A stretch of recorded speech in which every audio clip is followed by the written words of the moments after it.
ವಾಟ್ಸಪ್ಪಲ್ಲಿ ಒಂದು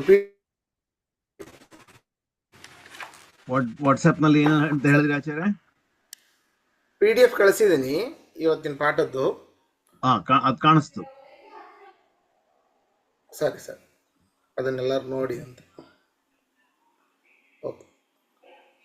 ನಾರಾಯಣಂ ನಿಖಿಲ ಪೂರ್ಣ ಗುಣೈಕ ದೇಹಂ ನಿರ್ದೋಷಮಪ್ಯತಮಪ್ಯಖಿಲೈಸ್ವಾಕ್ಯೈಃ ಅಸ್ಯೋದ್ಭವಾದಿತಮಶೇಷ ವಿಶೇಷತೋಪಿ ವಂದ್ಯಂ ಸದಾ ಪ್ರಿಯತಂ ನಮಸನ್ನಮಾಮಿ. ಕೃಷ್ಣಾಯ ವಾಸುದೇವಾಯ ಹರಯೇ ಪರಮಾತ್ಮನೇ ಪ್ರಣತಃ ಕ್ಲೇಶನಾಶಾಯ ಗೋವಿಂದಾಯ ನಮೋ ನಮಃ. ನಾರಾಯಣಂ ಗುಣೈಃ ಸರ್ವೈರುದೀರ್ಣಂ ದೋಷವರ್ಜಿತಂ ಜ್ಞೇಯಂ ಗಮ್ಯಂ ಗುರೂಂಶ್ಚಾಪಿ ನತ್ವಾ ಸೂತ್ರಾರ್ಥಮುಚ್ಯತೆ. ಅಭ್ರಮಂ ಭಂಗರಹಿತಂ ಅಜಡಂ ವಿಮಲಂ ಸದಾ ಆನಂದತೀರ್ಥಮತುಳಂ ಭಜೆ ತಾಪತ್ರಯಾಪಹಂ. ಪೃಥ್ವೀಮಂಡಲಮಧ್ಯಸ್ಥಾಃ ಪೂರ್ಣಬೋಧಮತಾನುಗಾಃ ವೈಷ್ಣವಾಃ ವಿಷ್ಣುಹೃದಯಾಃ ತಾನ್ನಮಸ್ಯೆ ಗುರೂನ್ ಮಮ. ತಪಸ್ವಾಧ್ಯಾಯ ಶುಶ್ರೂಷಾ ಕೃಷ್ಣಪೂಜಾರತಂ ಮುನಿಂ ವಿಶ್ವೇಶಂ ಇಷ್ಟದಂ ವಂದೇ ಪರಿವ್ರಾಟ್ ಚಕ್ರವರ್ತಿನಂ. ಶ್ರೀ ಗುರುಭ್ಯೋ ನಮಃ. ಹರಿ ಓಂ.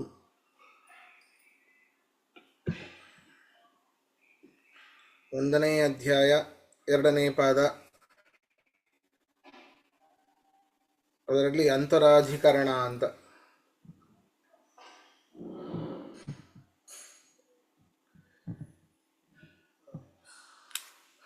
ಇದರಲ್ಲೂ ಅಷ್ಟೇ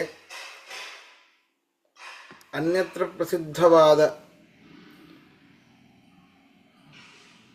ಚಕ್ಷುರಂತಸ್ಥನಾದವನು ಪರಮಾತ್ಮನೇ. ಅಗ್ನಿ, ಸೂರ್ಯ ಅಂತ ಅನೇಕ ಕಡೆ ಬರ್ತದೆ. ಯಾರ್ಯಾರು ಅಂದರೆ ಸಕಲ ಧರ್ಮಗಳು ಕೂಡ ಪರಮಾತ್ಮನಲ್ಲೇ ಬರಬೇಕು. ಚಕ್ಷುರಂತಸ್ಥತ್ವ ಅನ್ನುವಂಥದ್ದು ಆದಿತ್ಯ ಮತ್ತು ಅಗ್ನಿಗಳಲ್ಲಿ ಬರ್ತದೆ. ಹಾಗಾದರೆ ಅವರೇ ಬ್ರಹ್ಮರು, ಪರಮಾತ್ಮ ಬ್ರಹ್ಮರಾಗಲಿಲ್ಲ, ಅದರಿಂದ ಅವನ ಜಿಜ್ಞಾಸೆ ಮಾಡೋ ಅವಶ್ಯಕತೆ ಇಲ್ಲ ಅಂತ ಇಲ್ಲಿ ಪೂರ್ವಪಕ್ಷ ಮಾಡಿಕೊಂಡು ಅದಕ್ಕೆ ಸಿದ್ಧಾಂತವಾಗಿ ಸೂತ್ರವನ್ನು ಮುಂದೆ ಹೇಳ್ತಾ ಹೋಗ್ತಾರೆ. ಇಲ್ಲ, ಚಕ್ಷುರಂತಸ್ಥನಾದವನೂ ಕೂಡ ಪರಮಾತ್ಮನೇನೆ. ಆ ಚಕ್ಷುರಂತಸ್ಥತ್ವ ರೂಪ ಧರ್ಮವನ್ನು ಶ್ರೀಹರಿಯಲ್ಲಿ ಸಮನ್ವಯ ಮಾಡ್ತಾರೆ. ಇಲ್ಲಿ ಭಾಷ್ಯವನ್ನು ಓದೋಣ. ಆದಿತ್ಯೇ ವಿಷ್ಣುರಿತ್ಯುಕ್ತಂ.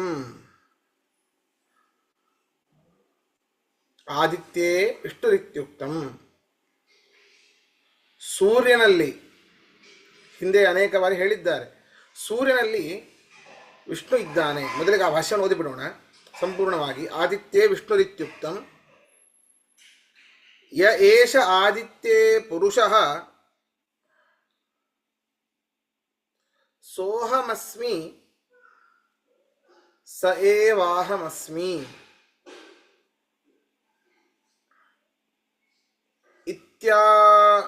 ಇತ್ಯಾದೌ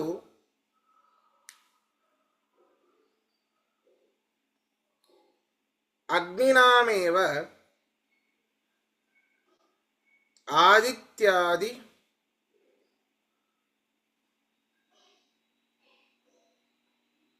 ಆದಿತ್ಯಾದಿಸ್ಥತ್ವಂ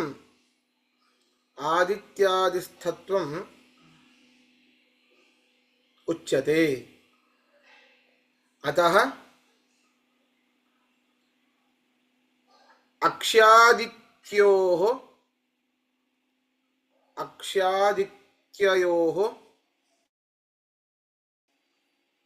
ಐಕ್ಯಾತ್.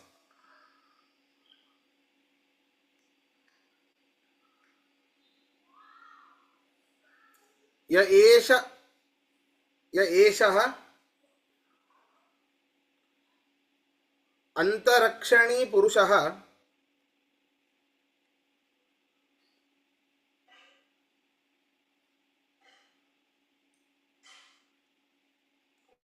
ದೃಶ್ಯತೆ ಇತಿ. ಅತ್ರಾಪಿ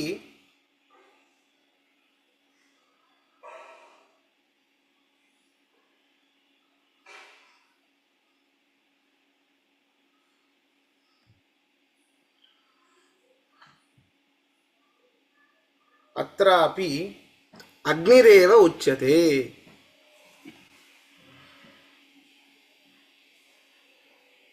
ಕಣ್ಣಿಗೆ ಅಭಿಮಾನಿ ಸೂರ್ಯ, ಆ ಸೂರ್ಯನೇ ವಿಷ್ಣು ಆಗಿದ್ದಾನೆ ಅಂತ, ಆ ಆನಂದಮಯನಾದ ವಿಷ್ಣು ಆಗಿದ್ದಾನೆ ಅಂತ ಹಿಂದೆ ಹೇಳಿದ್ದಾರೆ.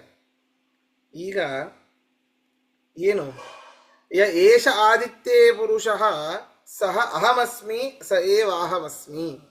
ಆ ಆದಿತ್ಯನಲ್ಲಿ ಇರುವಂತಹ ಆ ಪ್ರಸಿದ್ಧನಾದ ಪುರುಷ ಶಬ್ದ ವಾಚ್ಯನಾದವನು ಯಾರಿದ್ದಾನೋ ಅವನೇ ನಾನು ಅಂತ ಪರಮಾತ್ಮನೇ ಹೇಳಿದ್ದಾನೆ.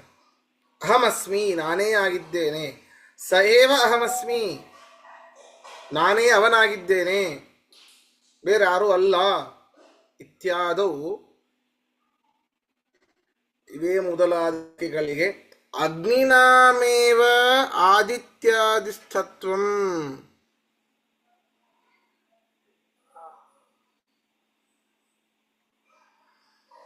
ಅಗ್ನಿಯು ಸೂರ್ಯಾಂತರ್ಗತನಾಗಿದ್ದಾನೆ. ಯಾಕೆ ಅಂದರೆ ಅಗ್ನಿಗಳಿಗೆ ಸೂರ್ಯನು ಅಂತರ್ಗತನಾಗಿದ್ದಾನೆ. ಅಂದರೆ ನಮ್ಮ ಈ ಚಕ್ಷುರಿಂದ್ರಿಯ ಅಂತ ಏನಿದೆ ಅದು ಒಂದು ತೈಜಸೇಯ ಇಂದ್ರಿಯ, ತೈಜಸವಾದ ಇಂದ್ರಿಯ. ಅದರಿಂದ ಒಂದು ಸಣ್ಣ ಪ್ರಕಾಶ ಬರ್ತದೆ. ತಾರ್ಕಿಕರೆಲ್ಲ ಇದನ್ನು ಒಪ್ಪುತ್ತಾರೆ. ನಮ್ಮ ರಸನೇಂದ್ರಿಯ ಅದು ಜಲೀಯ ಇಂದ್ರಿಯ. ನಮ್ಮ ಈ ಒಂದು ಚರ್ಮ ಅದು ಪೃಥ್ವಿಯ ಇಂದ್ರಿಯ. ನಮ್ಮ ಮೂಗು ಪೃಥ್ವಿ ಇಂದ್ರಿಯ. ಹೀಗೆ ಒಂದೊಂದು ಇಂದ್ರಿಯಗಳು ಆಯಾಯ ಪಂಚಭೂತಗಳನ್ನು ಹೊಂದತ್ತೆ. ಹೀಗೆ ನಮ್ಮ ಕಣ್ಣು ಚಕ್ಷುರಿಂದ್ರಿಯ, ನಮ್ಮ ಚಕ್ಷುರಿಂದ್ರಿಯ ಏನಿದೆ ಅದು ಅಗ್ನಿಗೆ ಸಂಬಂಧಪಟ್ಟದ್ದು. ಅದರಿಂದಾಗಿ ಆ ಅಗ್ನಿಗಳಿಗೆ ಸೂರ್ಯನ ಅಂತರ್ಗತನಾಗಿದ್ದಾನೆ. ಯಾಕೆ? ಸೂರ್ಯ ಕಣ್ಣಿಗೆ ಅಭಿಮಾನಿ. ಮುಂದೆ ಹೇಳ್ತಾರೆ ನೋಡಿ, ಅತಃ ಅಕ್ಷಾದಿತ್ಯಯೋಹೋ. ನೋಡ್ರಿ, ಆ ಕಣ್ಣಿನ ಗೋಲಕ ಮತ್ತು ಆ ಸೂರ್ಯಮಂಡಲಕ್ಕೆ ಐಕ್ಯವನ್ನು ಹೇಳ್ತಾರೆ. ಆದಿತ್ಯಾದಿಸ್ತತ್ವಂ ಉಚ್ಯತೆ ಅತಃ ಅಕ್ಷಾದಿತ್ಯಯೋಹೋ ಐಕ್ಯಾತ್. ಈ ಕಣ್ಣಿನ ಗೋಲಕ ಮತ್ತೆ ಆ ಸೂರ್ಯಮಂಡಲ ಇರುವುದು ಆ ಮಂಡಲದಲ್ಲಿ ಇರುವಂಥವನು ಈ ನಮ್ಮ ಕಣ್ಣಿನ ಗೋಲಕದಲ್ಲಿ ಇರುವಂಥವನು ಒಬ್ಬನೇ. ಅದು ಯಾರು? ಅಗ್ನಿಯೇ ಆಗ್ತಾನೆ. ಯಾಕೆ? ಕಣ್ಣಿನೊಳಗೆ ಅಗ್ನಿ ಇದ್ದಾನೆ. ಆ ಕಣ್ಣಿಗೆ ಅಭಿಮಾನಿ ಆದಿತ್ಯ. ಆ ಆದಿತ್ಯನಲ್ಲಿ ವಿಷ್ಣು ಇದ್ದಾನೆ ಅಂತ ಹೇಳ್ತೀರಿ. ಯಾರಾದರೂ ಒಬ್ಬ ಇರಬಹುದು. ಅದನ್ನೇ ಹೇಳಿದ್ದು ಐಕ್ಯಾತ್.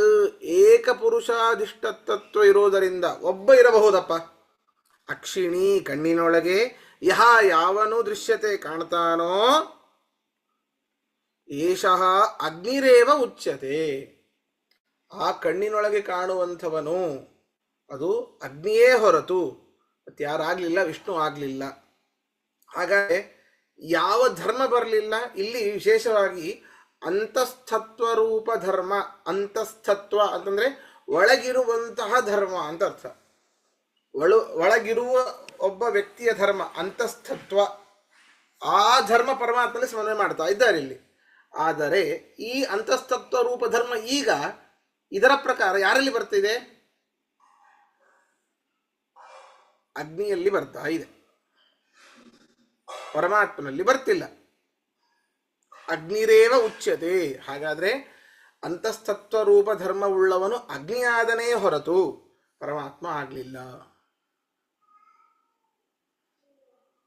ಮುಂದೆ ನೋಡಿ, ಭಾಷ್ಯವನ್ನು ಓದೋಣ.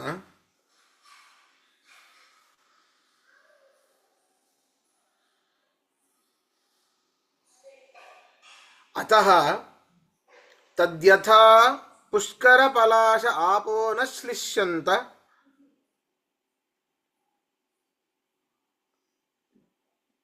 ಏವಮೇವಂ ವಿಧಿ ಪಾಪಂ ಕರ್ಮ ನ ಶ್ಲಿಷ್ಯತೆ.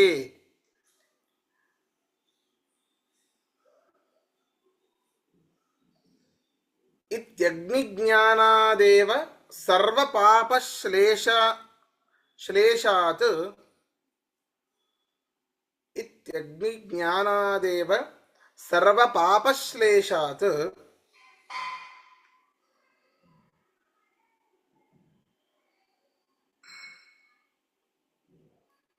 ಮೋಕ್ಷೋಪಪತ್ತಿರಿತಿ ಅತಃ ಅಬ್ರವೀತ್.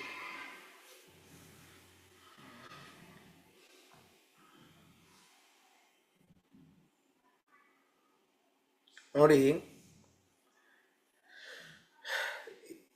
ಯಾವ ಕಾರಣದಿಂದ ಒಬ್ಬ ವ್ಯಕ್ತಿ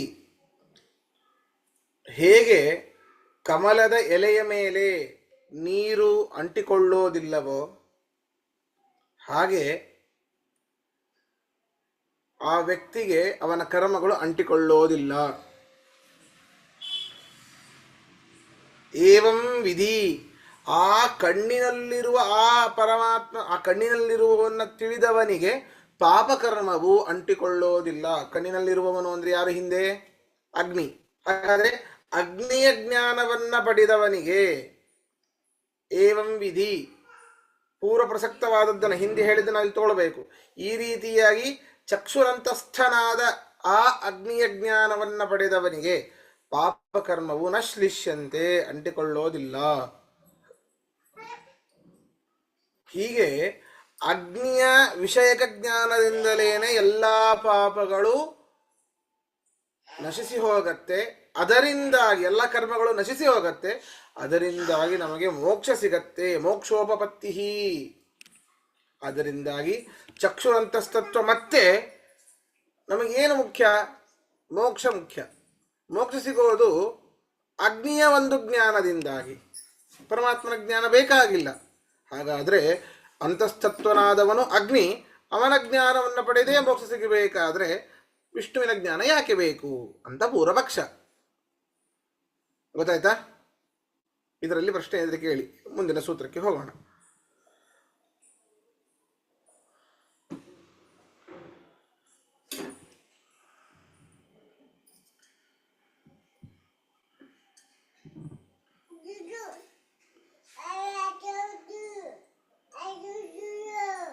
ಸರಿ, ಹಾಗಾದರೆ ಮುಂದೆ ಹೋಗೋಣ. ಅದಕ್ಕೆ ಹೇಳಿದ್ದು ವೇದವ್ಯಾಸರು ಓಂ ಅಂತರ ಉಪಪತ್ತೇಹೇ ಓಂ.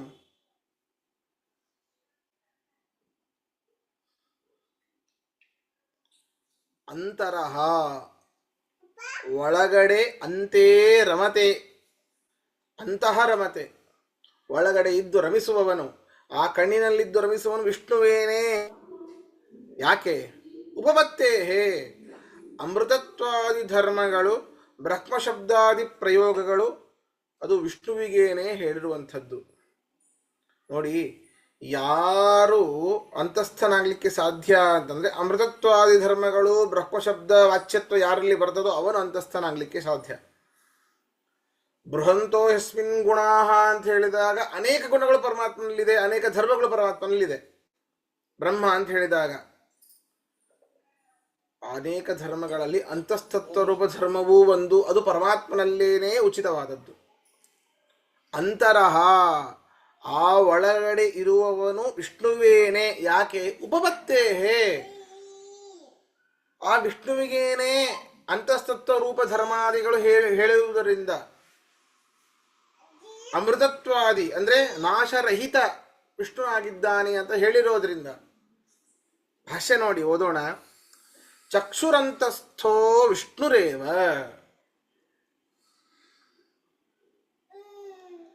ತ್ರಿಪಾದಸ್ಯಾಮೃತಂ ದಿವಿ ಇತ್ಯಾದಿನ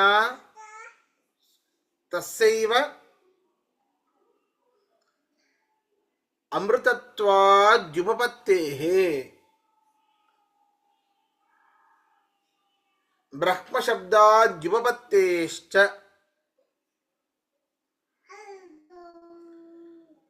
ಸೋಹಮಸ್ಮಿ ಇತ್ಯಾದಿತು ಅಂತರ್ಯಾಮ್ಯಪೇಕ್ಷಯಾ.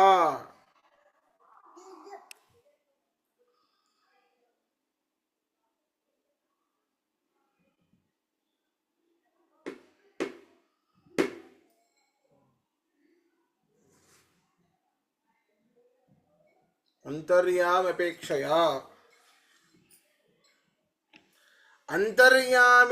ಅಂತರ್ಯಾಮಿಣಮೀಶೇಷಂ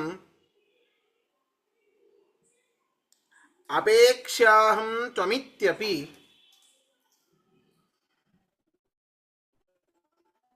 ಸರ್ವೇ ಶಬ್ದಾಃ ಪ್ರಯುಜ್ಯಂತೆ ಸತಿಭೇದೇಪಿ ವಸ್ತುಷು ಇತಿ ಮಹಾಕೌರ್ಮೆ.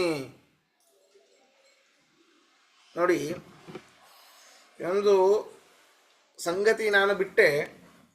ಈ ಮೊದಲಿಗೆ ಪೂರ್ವಪಕ್ಷ ಮಾಡಬೇಕಾದ್ರೆ ಯಾವ ಒಂದು ನಾವು ಅನೇಕ ಶ್ರುತಿಗಳನ್ನು ಹೇಳಿದೆ. ಯ ಏಷ ಆದಿತ್ಯೇ ಪುರುಷಃ ಸೋಹಮಸ್ಮಿ ಸ ಏವಾಹಮಸ್ಮಿ ಮೊದಲಿಗೆ ಅಂತರಾಧಿಕರಣ ಸೂತ್ರ ಶುರುವಾಗಿನ ಮುಂಚೆ ಏನು ಆ ಒಂದು ಶ್ರುತಿಯನ್ನು ಹೇಳದೆ, ಇದು ಬಂದಿದ್ದು ಎಲ್ಲಿ ಅಂತಂದ್ರೆ ಅಗ್ನಿ ಸೂಕ್ತದಲ್ಲಿ, ಅಗ್ನಿ ವಿಷಯಕ ಸೂಕ್ತದಲ್ಲಿ. ಆದಿತ್ಯನಲ್ಲಿ ಇರುವಂಥವನು ನಾನೇ. ಹಾಗಾದ್ರೆ ಅಗ್ನಿ ಸೂಕ್ತದಲ್ಲಿ ಪಠಿತವಾದದ್ದು, ಆದ್ದರಿಂದಾಗಿ ಚಕ್ಷುರಂತಸ್ಥನಾದವನು ನಾನೇ. ಹಾಗಾದ್ರೆ ಚಕ್ಷುರಂತಸ್ಥತ್ವ ಆದಿತ್ಯನಲ್ಲಿರುವಂಥದ್ದು ಎಲ್ಲವೂ ಅಗ್ನಿಯೇನೇ ಅಂತ ಆಯ್ತು. ಅದಕ್ಕೆ ಅವರು ಪೂರ್ವಪಕ್ಷ ಮಾಡಿದ್ದು. ಹಾಗಾದ್ರೆ ಅಂತಸ್ತತ್ವರೂಪ ಧರ್ಮ ಅಗ್ನಿಯಲ್ಲಿ ಬಂತು ಅಂತ. ಅದಕ್ಕೆ ಈಗ ಹೇಳ್ತಾ ಇದ್ದಾರೆ, ಅಸಾಧ್ಯ ಇಲ್ಲ.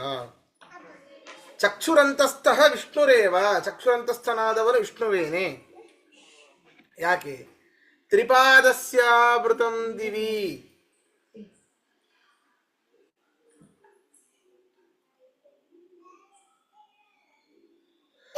ಅಸ್ಯ ಅಮೃತಂ ತ್ರಿಪಾದಃ ದಿವಿ.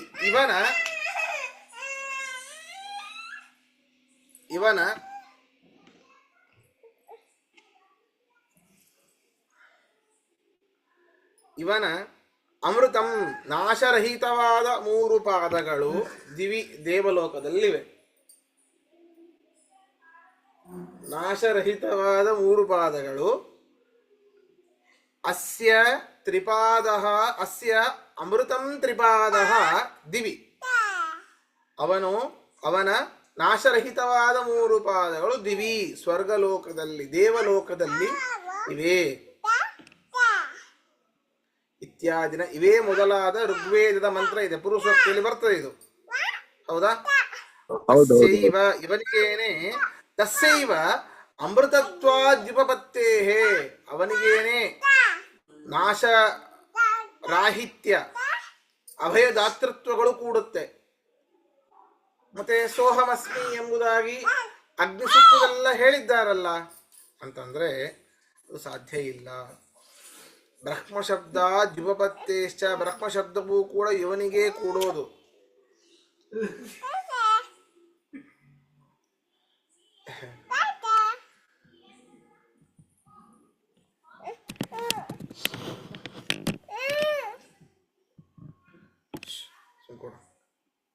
ಬ್ರಹ್ಮಶಬ್ದಾದಿಗಳು ಕೂಡ ಇವನಲ್ಲೇ ಕೂಡೋದು. ಅದೊಂದು ಪ್ರಸಿದ್ಧವಾದದ್ದು ಅಲ್ಲ. ಮತ್ತೆ ಅಗ್ನಿಸೂಕ್ತದಲ್ಲಿ ಬಂದಿರುವಂತಹ ವಾಕ್ಯ ಸೋಹವಸ್ಮಿ ಸಹೇ ವಾಹವಸ್ಮಿ ಅಂತಂದ್ರೆ ಅಗ್ನಿಯೇನೇ ಆಗಿರಬೇಕು. ಆ ಆದಿತ್ಯನಲ್ಲಿ ಅಂತರ್ಗತನಾದವನು ಚಕ್ಷುವಿನಲ್ಲಿ ಅಂತರ್ಗತನಾದ ಅಗ್ನಿಯೇ ಆಗಿರಬೇಕು ಅಂತಂದ್ರೆ ತಪ್ಪು.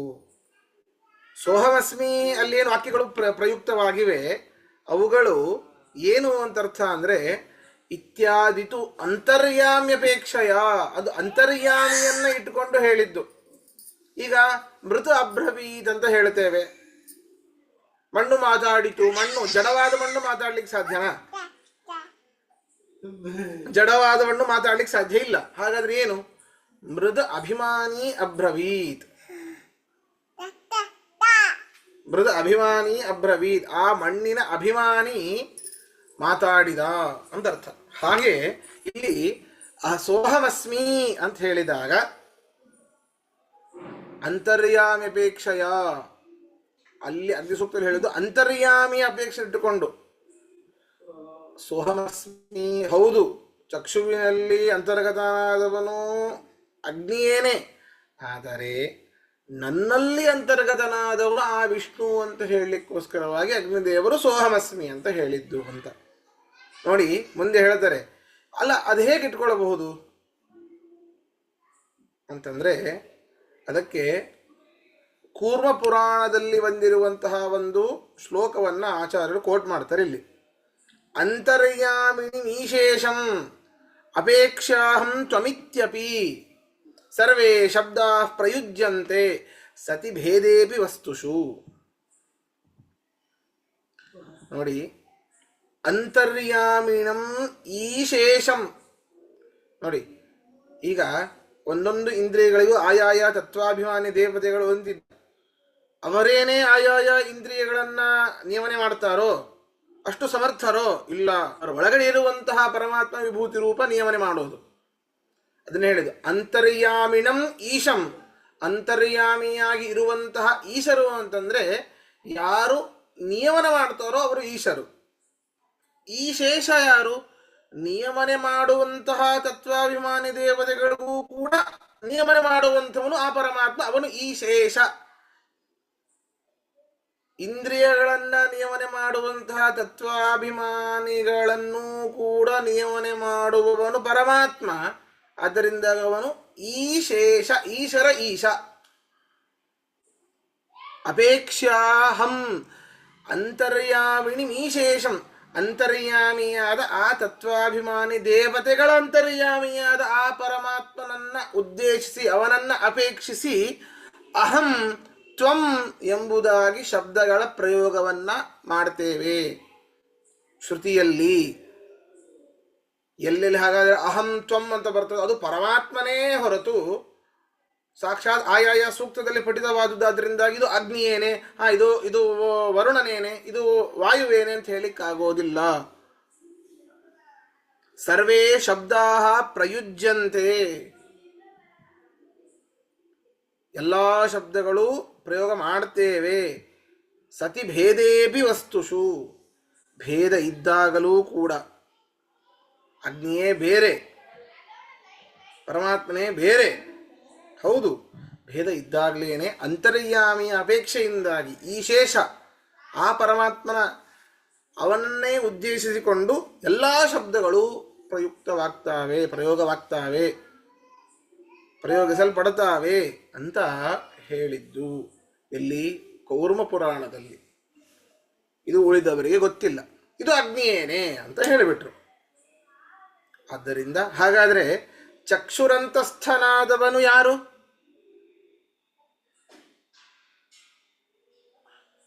ಅಗ್ನಿ. ಅಗ್ನಿ ಅಂತಸ್ಥನಾದವನು ಪರಮಾತ್ಮ. ಹಾಗಾದ್ರೆ ಕೊನೆಗೆ ಯಾರು ಬಂದ್ರು? ಅವನಲ್ಲೇ ಬಂದ್ರು. ಸರಿ, ನೀವು ಹೇಳಿದ್ ಕರೆಕ್ಟ್, ಅಗ್ನಿಯೇನೆ. ಆದ್ರೆ ಈಶೇಷಂ ಅದನ್ನ ಹೇಳಿದ್ದು ಹೌದಾ?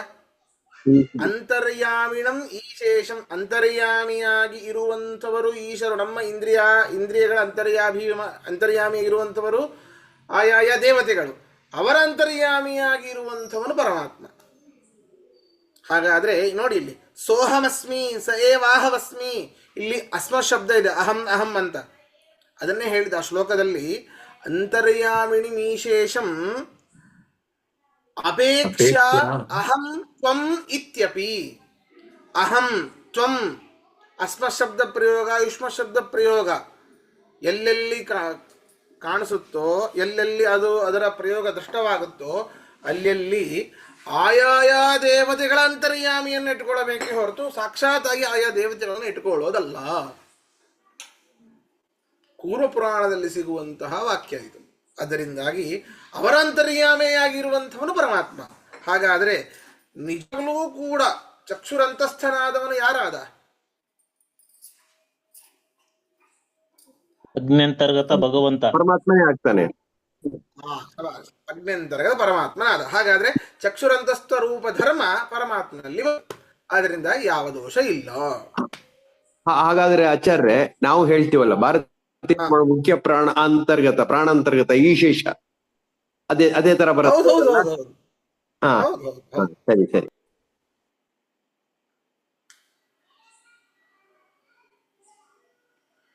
ಸ್ನಾನ ಮಾಡಬೇಕಾದ್ರೆ ವರುಣಾಂತರ್ಗತ ಭಾರತೀಯರು ಮುಖ್ಯ ಪ್ರಾಣಾಂತರ್ಗತ ಮತ್ಸರ್ವಿ ಹೌದು ಪರಮಾತ್ಮ.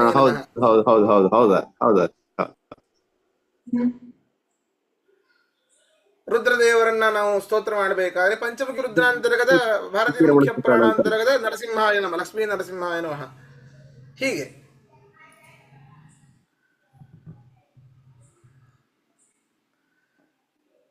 ನೆಕ್ಸ್ಟು ಇದು ಅನೇಕ ಯುಕ್ತಿಯಿಂದಲೂ ಕೂಡ ಪರಮಾತ್ಮನು ಕಣ್ಣಿನಲ್ಲಿದ್ದಾನೆ, ಅರ್ಥಾತ್ ಚಕ್ಷುರಂತಸ್ಥನಾಗಿದ್ದಾನೆ. ಈಗ ಶ್ರುತಿಯಿಂದ ಹೇಳಿದರು, ಈ ಯುಕ್ತಿಯಿಂದಲೂ ಕೂಡ ಹೇಳ್ತಾ ಇದ್ದಾರೆ. ಓಂ ಸ್ಥಾನಾದಿ ವ್ಯಪದೇಶಾಚ್ಚ ಓಂ ಹೇಳಬೇಕೆಲ್ಲರೂ. ಓಂ ಸ್ಥಾನಾದಿ ವ್ಯಪದೇಶಾಚ್ಚ ಓಂ.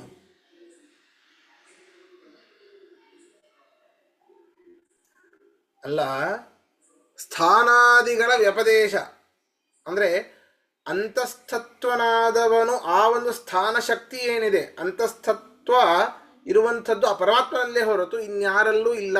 ಅಥವಾ ಆ ಅಂತಸ್ತತ್ವ ಶಕ್ತಿ ಪರಮಾತ್ಮನಲ್ಲೇ ಹೇಳಿದ್ದಾರೆ ಅಂತ. ಆದ್ದರಿಂದ ಚಕ್ಷುರಂತಸ್ಥನು ವಿಷ್ಣು ಅಂತ ಅನೇಕ ಉದಾಹರಣೆಗಳನ್ನು ಕೊಡ್ತಾರೆ ಇಲ್ಲಿ. ತದ್ಯದಸ್ಮಿನ್ ಸರ್ಪಿರ್ವೋದಕಂ ವಾ ಸಿಂಚತಿ,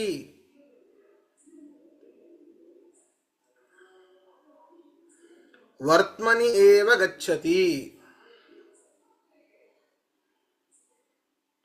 ಇತ್ಯಾದಿ ಸ್ಥಾನಶಕ್ತಿ.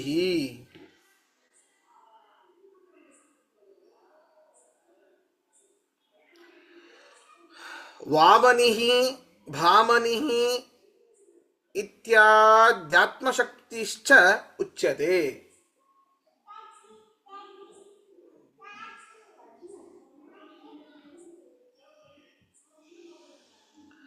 ತಸ್ಯ ಹಿ ಏತಲ್ಲಿಂಗಂ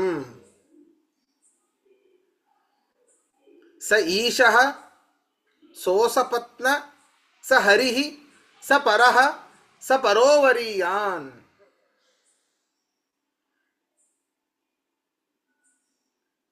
ಯದಿದಂ ಚಕ್ಷುಷಿ ಸರ್ಪಿರ್ವೋದಕಂ ವಾ ಸಿಂಚತಿ ವರ್ತ್ಮನಿ ಏವ ಗಚ್ಚತಿ.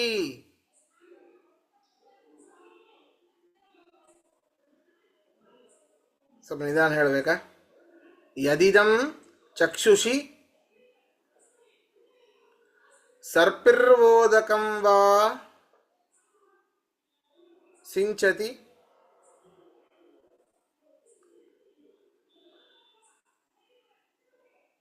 ವರ್ತ್ಮನಿ ಏವ ಗಚ್ಚತಿ. ಸ ವಾಮನಃ ಸ ಭಾಮನಃ ಸ ಆನಂದಃ ಸಹ ಅಚ್ಯುತಃ.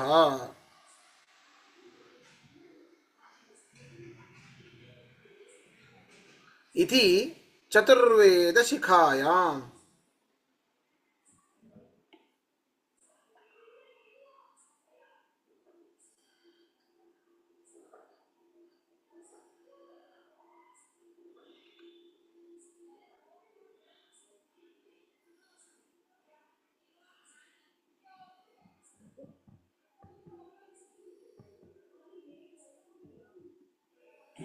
ಈ ಕಣ್ಣಿನಲ್ಲಿ ತದ್ಯದಸ್ಮಿನ್, ಈ ಕಣ್ಣಿನಲ್ಲಿ ತುಪ್ಪವನ್ನಾದರೂ ಹಾಕಿ, ಉದಕಂಬಾ ನೀರನ್ನಾದರೂ ಹಾಕಿ, ಅದು ಸೋರೋದು ಇಲ್ಲಿಂದ ಸೋರೋದಿಲ್ಲ, ಹೀಗೆ ಆ ಕಡೆ ಕಣ್ಣಿನ ತುದಿಯಿಂದನೇ ಸೋರತ್ತೆ.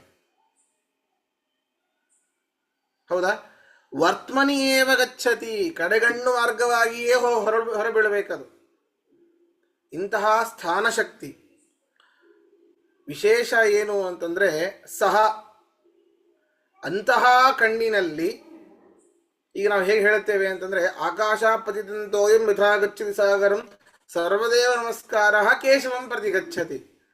ಹಾಗೆ ಈ ಕಣ್ಣಿನಲ್ಲಿ ಇರುವಂತಹ ಆ ಒಂದು ಸ್ಥಾನ ಶಕ್ತಿ ಏನಿದೆ, ಆ ಸ್ಥಾನ ಶಕ್ತಿ ಉಳ್ಳವನು ಯಾರು ಅಂತಂದರೆ ಸಹ ವಾಮನಿಹಿ, ಅವನೇ ಲಕ್ಷ್ಮೀಗಿಂತಲೂ ಸುಂದರನು, ಅವನೇ ಭಾಮನಿಹಿ ಅತ್ಯಧಿಕ ಪ್ರಕಾಶವುಳ್ಳವನು. ಇವೇ ಮೊದಲಾದ ಆತ್ಮಶಕ್ತಿ ಅವನ ಸ್ವರೂಪ ಶಕ್ತಿಯನ್ನು ಹೇಳ್ತಾ ಇದೆ. ಆ ಕಣ್ಣಿನೊಳಗೆ ಇರುವಂಥವನು ಕಣ್ಣಿನೊಳಗೆ ಯಾರಿದ್ದಾನೋ ಅವನಿಗೇನೆ ಇವೆಲ್ಲವೂ ಹೇಳ್ತಾ ಇದೆ. ಹಾಗಾದರೆ ಇಂತಹ ಲಕ್ಷ್ಮಿಗಿಂತಲೂ ಸುಂದರನಾದವನು, ಅತ್ಯಧಿಕ ಪ್ರಕಾಶವುಳ್ಳವನು.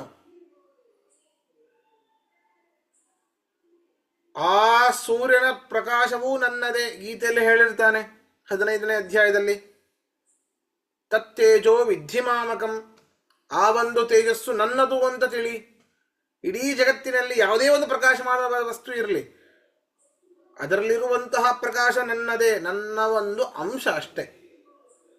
ನನ್ನದಿನ್ನು ಅದಕ್ಕಿಂತ ಅತ್ಯಧಿಕವಾದಂತಹ ಪ್ರಕಾಶ. ಭಾಮನಿಹಿ, ಅದನ್ನೇ ಹೇಳಿದ, ಅತ್ಯಧಿಕವಾದ ಪ್ರಕಾಶ ಪೂರ್ಣನು ಪರಮಾತ್ಮ. ಅಂತಹ ಆ ಪರಮಾತ್ಮ ಈ ಎಲ್ಲ ಗುಣಗಳು ನೋಡಿ, ಭಾಮನಿತ್ವ, ವಾಮನಿತ್ವ, ಈ ಎಲ್ಲ ಗುಣಪೂರ್ಣತ್ವ ಏನಿದೆ, ಆತ್ಮಶಕ್ತಿತ್ವ, ಸ್ವರೂಪಶಕ್ತಿತ್ವ, ಇವೆಲ್ಲ ಅಗ್ನಿಯಲ್ಲಿ ಬರೋದಿಲ್ಲ. ಅಲ್ಪಶಕ್ತಿತ್ವ, ಅಲ್ಪ ಪ್ರಕಾಶಕತ್ವ ಅಗ್ನಿ. ಯಾವ ಒಂದು ಸ್ಥಳದಲ್ಲಿ ಇರ್ತಾನೋ ಆ ಒಂದು ಸ್ಥಳವನ್ನು ಮಾತ್ರ ಬೆಳಕನ್ನಾಗಿ ಮಾಡ್ತಾನೆ ಅಗ್ನಿ. ದೀಪ ಎಲ್ಲೋ ಒಂದು ಮೂಲೆಯಲ್ಲಿ ಇರ್ತದೆ, ಆ ಕೆಲವೊಂದು ಪ್ರದೇಶವನ್ನು ಮಾತ್ರ ಪ್ರಕಾಶವನ್ನು ಕೊಡುತ್ತದೆ. ಇನ್ನು ಉಳಿದ ಸ್ಥಳಗಳಲ್ಲಿ ಅದು ಅಲ್ಲಿ ಅಂಧಕಾರವೇ ಇರ್ತದೆ. ಹಾಗೆ ಇಂತಹ ಈ ಕೆಲವೊಂದು ಗುಣಗಳು ಅವನಲ್ಲಿ ಬರೋದಿಲ್ಲ. ಹಾಗಾದರೆ ಯಾರಲ್ಲಿ ಬರ್ತದೆ? ತಸ್ಯ ಹಿ ಲಿಂಗಂ, ಅವನಲ್ಲೇ. ಏತಲ್ಲಿಂಗಂ ತಸ್ಯ ಹಿ ಏತತ್ ಲಿಂಗಂ. ತಸ್ಯ ಹೇಳಿದ್ದೇನೆ ಅನೇಕ ಬಾರಿ, ಎಲ್ಲಿ ತತ್ಶಬ್ದದ ಪ್ರಯೋಗ ಇರ್ತದೋ ಅದು ಪರಮಾತ್ಮನೇನೆ ಅಂತ. ತತ್ವಮಸಿ ನೋಡಿ, ತತುತ್ವಮಸಿ ಕೇಳಿದ್ರಿ ಅನೇಕ ಬಾರಿ ಇದನ್ನ. ತತ್ ಸದೃಶಃ ತ್ವಮಸಿ, ತತ್ಶಬ್ದವಾಚ್ಯನ ಆದವನು ಆ ಪರಮಾತ್ಮ. ಇಲ್ಲೂ ತಸ್ಯ ಅಂತ ಇದೆ. ಹಾಗಾದ್ರೆ ತತ್ಶಬ್ದವಾಚ್ಯನು ಇಲ್ಲೂ ಕೂಡ ಪರಮಾತ್ಮನೇನೆ. ಇವೆಲ್ಲವೂ ಕೂಡ ಅವನಿಗೆ ಕುರುಹುಗಳು, ದ್ಯೋತಕಗಳು.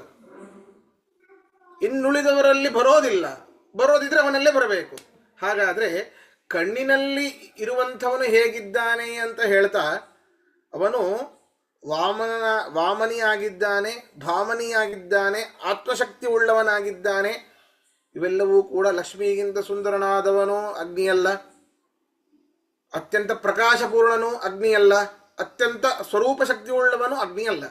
ಹಾಗಾದರೆ ಯಾರಲ್ಲಿ ಬರಬೇಕು? ಇವೆಲ್ಲ ಪರಮಾತ್ಮನಲ್ಲೇ ಬರಬೇಕು. ಅದಕ್ಕೋಸ್ಕರ ತಸ್ಯ ಹಿ ಏತಲ್ಲಿಂಗಂ, ತಸ್ಯ ಆ ಪರಮಾತ್ಮನಿಗೆ ಇವೆಲ್ಲ ಲಿಂಗ ಯುಕ್ತಿಗಳು.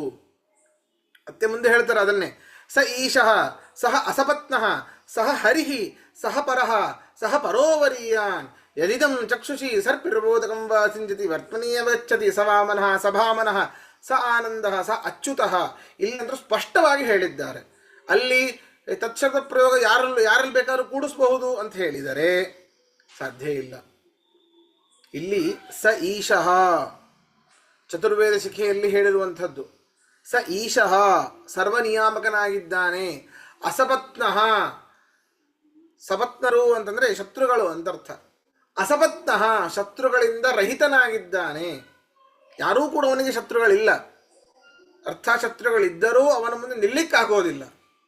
ಅವನ್ಯಾರು? ಸಹ ಹರಿಹಿ, ಅವನೇ ಪರಬ್ರಹ್ಮ. ನೋಡಿ, ಹರಿ ಶಬ್ದ ಹೇಳಿದೆ. ಸ ಪರಹ, ಅವನೇ ಸರ್ವೋತ್ತಮ. ಸಹ ಪರೋವರೀಯಾನ್, ಯಾರ್ಯಾರು ಉತ್ತಮರು ಅಂತ ಎನಿಸಿದ್ದಾರೋ, ಗರುಡಶೇಷ ರುದ್ರರು, ಸರಸ್ವತಿ ಭಾರತೀಯರು, ಬ್ರಹ್ಮಾದಿಗಳಿಗಿಂತಲೂ ಶ್ರೇಷ್ಠನಾದವನು ಆ ಪರಮಾತ್ಮ. ಪರೋವರೀಯಾನ್ ಯದಿದಂ ಚಕ್ಷುಷಿ, ಮತ್ತೆ ಹಿಂದೆ ಹೇಳಿದ್ದನ್ನೇ ಹೇಳ್ತಾ ಇದ್ದಾರೆ. ಆ ಕಣ್ಣಿನಲ್ಲಿ ಇರುವಂತವನು ಸ ವಾಮನಃ, ವಾಮನಿಹಿ ಅಂತ ಹೇಳಿದ್ರು, ಈಗ ಇಲ್ಲಿ ವಾಮನಃ ಅಂತ ಹೇಳ್ತಾ ಇದ್ದಾರೆ. ವಾಮನಃ ಅತ್ಯಂತ ಸೌಂದರ್ಯ, ಆ ಸುಂದರ ಸ್ತ್ರೀಯರು ಅಂತ ಯಾರ್ಯಾರಿದ್ದಾರೋ ಅವರಲ್ಲಿ ಸೌಂದರ್ಯ ಪ್ರೇರಕನು ಪರಮಾತ್ಮ.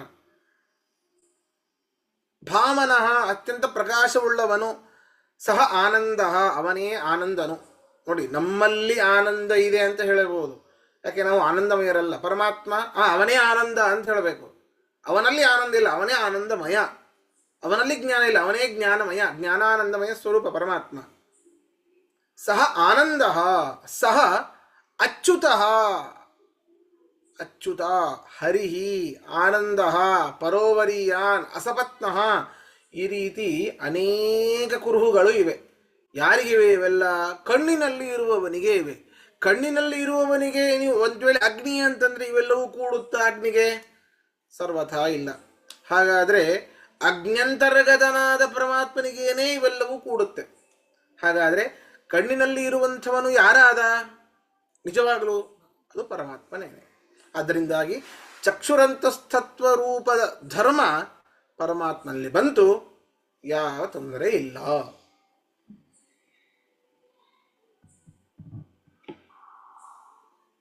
ಇದರಲ್ಲಿ ಪ್ರಶ್ನೆ ಇದ್ರೆ ಕೇಳಿ ಮುಂದೆ ಹೋಗೋಣ. ಪ್ರಶ್ನೆ ಇಲ್ಲ, ಆದ್ರೆ 1 ನಿಮಿಷ ಉಳಿದಿದೆ ಈ ಸೆಷನ್ ನಲ್ಲಿ.